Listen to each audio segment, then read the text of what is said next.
Well, hey there! I'm so glad you decided to come and join me today. I'm just so excited to have you. But, you know, where you surprised Granny, Granny's got a surprise for you. I've got a great idea. Why don't you join me, gray-haired Granny? Come on up to Granny's reading room. Come on. Well, hey there. I'm so glad you could join me. Thanks for coming up to Gray-haired Granny's reading room. I promised you a story, and so welcome to StoryTime Club. Now today, Granny's going to read you one of her all-time favorite books. In fact, it's a book I wrote myself. Gray-haired Granny wrote this book herself, and it's called Charlie, the Dimpled Dragon.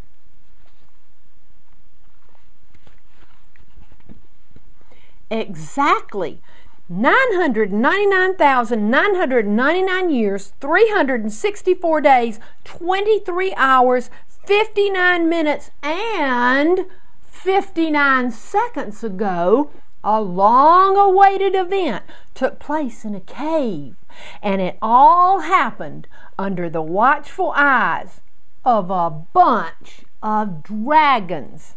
The mayor of Nevermore, Beauregard, and his wife Andromeda had just become the proud parents of their first baby.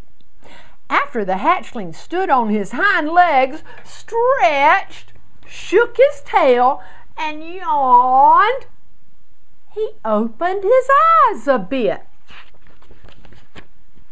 All the little one saw was gigantic heads with big eyes staring down at him. These heads had great mouths filled with giant teeth gaped open in amazement. But was he scared? Nope. He did what any other baby dragon would do. He smiled a great big dragon smile. And when he did, a deep, deep dimple formed in each cheek. His parents were delighted, and all the dragons there smiled back at him. Without giving it a second thought, Beauregard and Andromeda named their baby Charles II. But how did he come to have that name when no one else in the family was named Charles? That's a very good question. And to find the answer, let's start at the beginning, the very beginning. Long, long before mountain goats hopped about rocky peaks, dragons roamed the earth. But the dragons really loved to live in the mountains because of the caves there. These caves sheltered them when the cold winds blew. In one particular part of the earth were two extremely tall peaks, side by side. Nestled right between them was the village of Nevermore.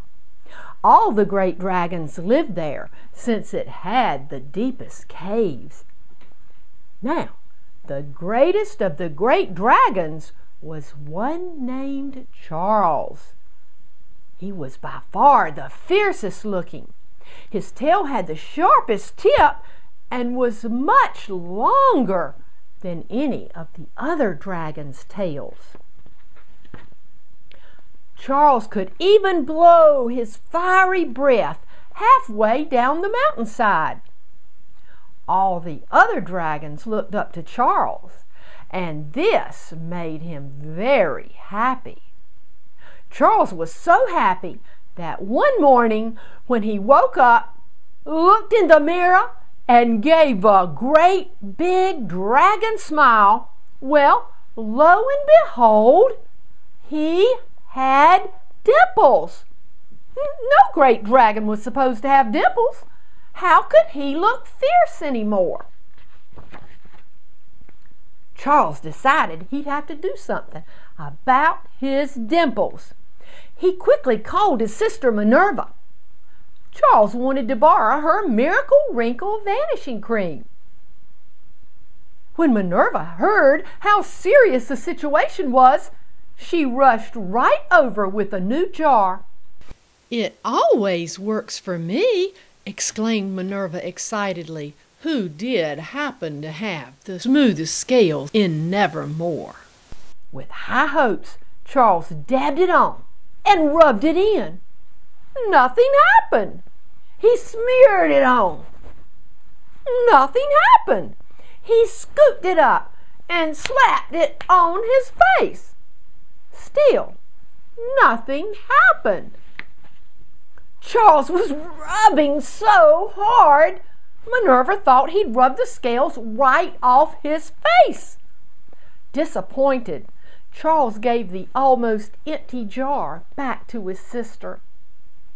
Miracle Wrinkle Vanishing Cream works only on wrinkles, not dimples, he said sadly. But Charles wasn't about to give up. He had another bright idea. "Minerva, is Humphrey home from school yet?" "I think so," replied Minerva with a questioning look on her face. "Whatever do you want with Humphrey?" "Well, if he goes to school, then he's got erasers," returned Charles. "I'm going to erase my dimples away." Minerva rushed home to get Humphrey. In a few moments, Humphrey was racing down the street with a sack full of erasers. "I sure hope this works, Uncle Charles," offered Humphrey.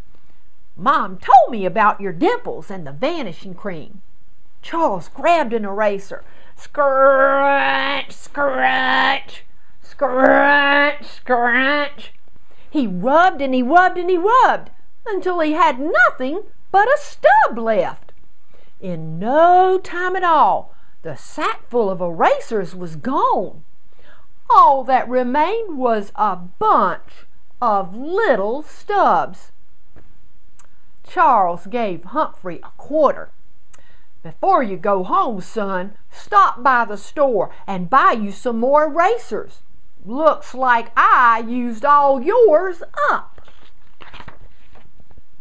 Charles was fast running out of ideas. Nothing he tried worked. Then, all of a sudden, he had his best idea yet. You see, Charles's favorite candy was gumdrops. He loved the pretty colors. Green was his favorite. "All I have to do is put a green gumdrop in each dimple. Nobody will notice them then," thought Charles with delight. As he gazed in the mirror, Charles firmly pushed a bright green gumdrop in each dimple. "What a clever dragon I am! Sure looks good to me," he said as he admired his dimpleless face. Once again, Charles was happy. He'd finally solved his problem. "I believe I'll go out for a little sun. It's a bit damp in the cave today." Well, that was Charles's big mistake. As he lay out enjoying the warmth of the noonday sun, the gumdrops began to melt. Can you imagine what that looked like? Charles entered his cave, and when he passed the mirror in the hallway, what he saw sent shivers up his spine. Charles rubbed his eyes in disbelief. Stopping dead in his tracks, he stared in the mirror. "Yikes!" came the shriek out of his mouth. "It's bad enough having dimples, but now my dimples look like they're crying gooey tears. Charles's dimples filled up with real live dragon tears. No matter how hard he tried, those dimples just wouldn't go away. He knew he'd have to go about his day pretending nothing was wrong. There wasn't really anything wrong. Charles was just worried about the other dragons and what they'd think of him. Charles decided to go outside. He knew a nice walk down the mountain would make him feel much better.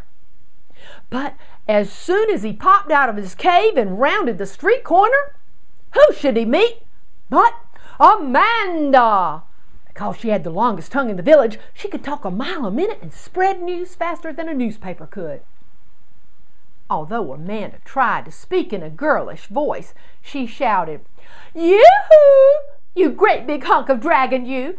Where are you going in such a rush?" Charles spoke up slowly. Why, I was just on my way down the mountain." "Where in the world did you get those dimples?" Amanda exclaimed. "I've never seen dimples on a dragon before. You look so funny." Amanda giggled.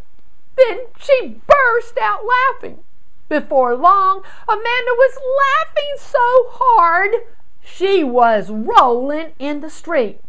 "A dragon with dimples!" she hollered between laughs. "That's the funniest thing I've ever seen." And that was the last thing Charles needed. He knew it wouldn't be long now before all the dragons in Nevermore knew about his dimples. His head dropped in shame as he slowly dragged himself back to his cave. Looking in the mirror, Charles shook his head and cried out, "What am I going to do?" Charles made every funny face he could think of, but those dimples still would not go away. "Oh, the phone! Just a minute." "Gray-haired Granny here." "Oh, hey, Sarah. Yeah, you doing all right? Oh, you need me? You need me now? Oh, okay. Right now, I'm doing StoryTime Club, but I tell you what, I'll be right over. Just give me a few minutes, all right? All right, see you in a few. Bye-bye." That was my friend Sarah, and she needs Gray-haired Granny. So I tell you what, can you come over again real soon? I promise I'll pick up right where I left off, okay? So I'll see you again next time. Bye-bye now.